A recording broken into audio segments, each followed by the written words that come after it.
Youth Singna ahen Mathodang Loguna, Congress Saka, Amok Halan, Lori, Tabaxing, Loshinaba, Masung Tanguli Tabalam, the Mama Ohensi Haina, Minister of Congo.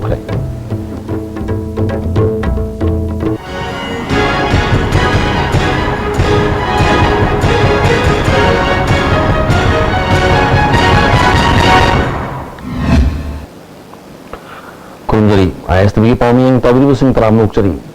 Hosapau Shandon Pizari. Lakadar Mikalasida, Youth Singna, Hen Mathodang Loguna, Amuhana, Congress Saka, Lahanuna, Hosik, what holy but Loshin the Tabaxing Amasung Tanguli Tabalam, the Amohensi Highness Minister of Congo, Mudramari Suba Bharat Hadu and the London Sing Thoromasong, Youth Congress Day from the High Crab. MPCC Amasong, MPYCC, Shinduna Congress Bhavan, the Panto Potoromuda, Makata, Hakivada, Congress na sahi paraga mangarom sarkar paiduna miyam gidamag thabak tawduna tangdulay tawo sasan lahin mangam liwasi Manipur Pradesh Youth Congress Committee gi karmi singna kathokpaga loinana praja gi ihul khangna thabak tawbak ngambadagini youth na khunai amagi yanglin saruni hainaribasi hena mapangan kalhanana bohonasi haki ngasi mangda lengsin beriba Youth Congress ki khoi gi karmi mayam naharon mayam puna maksing se na khoi puna makse hayenge khoi gi party ge hayenge khoi gi state ki nation asigi noi pillar oi gadori bani aduna na khoi puna makta khoi appeal tawjari khoi lairiba state government asina su khoi noi mayam ge hayenge future gi damakta da angam bathakta khoi hotna duna Congress party si hen mapangan kangkhatna na ba khoi puna mak organize tawmina duna la kadori ba next ki state assembly election si koi chinna khaktan haibna taba matam soiduna lakani Congress na state sidaida sahi tra manga sasan torpase masidaida karam ba asset create tawre haijan banate ko haijan banataba masi matam mama lakani ngaibiu sungsoi soiduna koi Congress ki state government sina kari Manipur ki praja ki damakta angamba seba tawjakhre kari tawre haibase masi sungsoi soiduna election mamanga koi mayam Manipur ki praja singda si makhaidi akoi with all difficulties singkhaidi akoi tawjakhre haibase masi Manipur ki praja singda matam sana akoi khangan dagani matungda chu lemhoriba awat apa mayam puna maksingsi sengbat sabakat minaduna Manipur da leiba sing amasung tamda leiba Manipuri praja koi puna maksi amatani ko haibase masi koi kaunadana koi nungsinana sanana yamna shanti leiba Manipur yamna prosperous oiba Manipur ama semnana bahona bada koi puna mak wak tawminarasi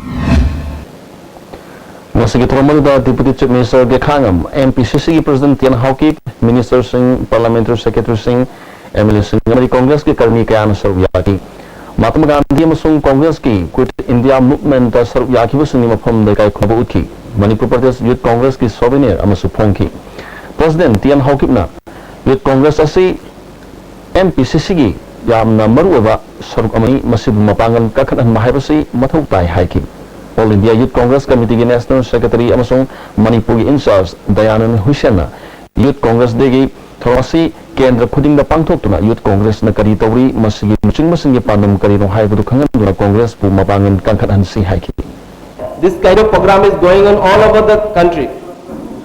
from Kashmir to Kanyakumari to Northeast, everywhere this program is going on. Rajiv ji wants and what he has done for this country. Today Manipur has started this program from one assembly. We expect the same to be done from all assembly. Our request to Honorable MLA sir, Minister sir, give cooperation Youth Congress workers to organize this kind of program. Minister Marila BT Rotalaiba MPCC office tagi Thobal Fauba Nahasingi Oiba Motaku Relium Su Chief Minister Malam Thaki.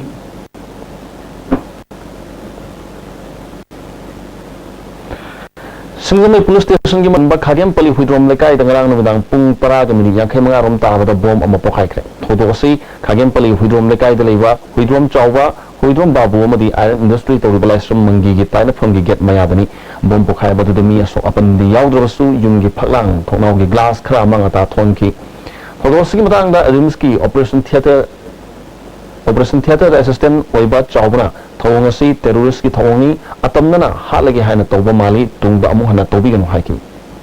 nana ma khoi ji tawge na tawba adena kan tawgiwang ga ta thanam ga da su tu wang ma da thanam ma bang ga sidi mi jum mai ne jum bu ya thongjin ni kan thongjin ma pa da thanam ba ji apang ba angaw go wa ne ang ma cha pi police pong taw ba ba sim chi atam nana bra bri tawga ga tawga imung ga hatu ke haira adena na ka mo ni gi na ba lai ra mo ji terrorist ra adena lal ho ba lal ho go ga na lal ho gi ni wong ga tawgi ba sidi terrorist ka cha ma na re ba angang TV yang ini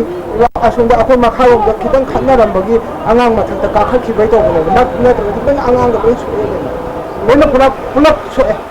matung sini ada aku nak panai anak hari tu tahu dah ni dah tu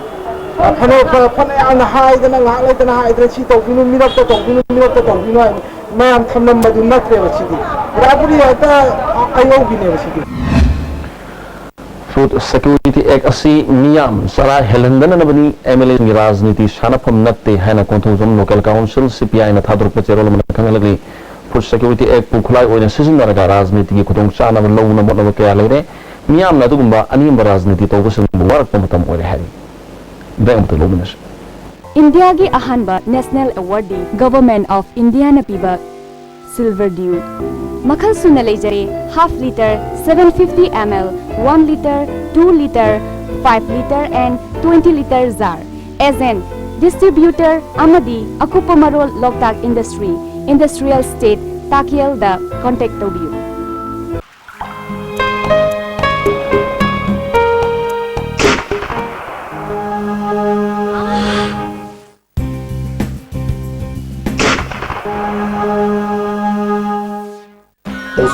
Pain relief ome khang na ba ok sikpa tang sikpa phuna bu sing bada sina ba yar ba lipsa thuk na puthok sa ba oza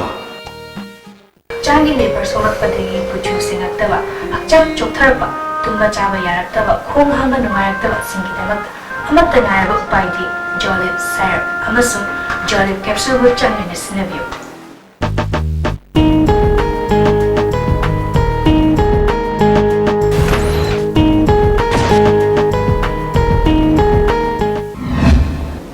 amukan taramok chari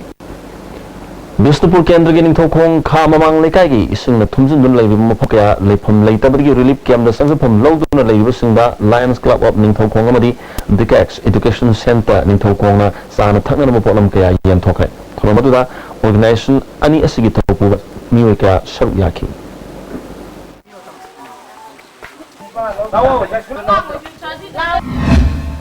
Ojibos lakudi maro bapaw mo kahna